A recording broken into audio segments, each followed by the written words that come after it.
और এখানে ব্যাটারটা রাখা হয়েছে। এখানে গ্যাস জ্বেলে এখানে এবার আমি একটু অল্প করে তেল ব্রাশ করে নেব।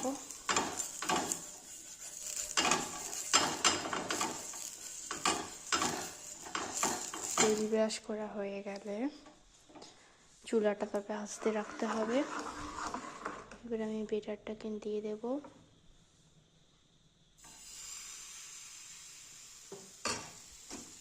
তারপর ভালো করে মিলে নিতে হবে।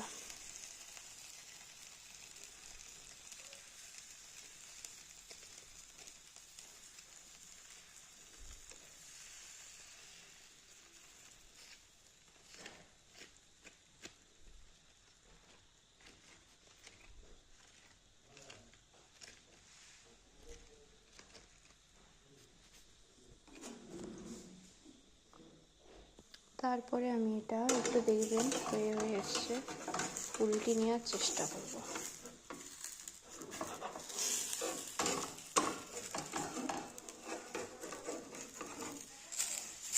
তার আগে আরও একটু তেল ব্রাশ করে দিতে হবে। তারপর উল্টে দিতে হবে।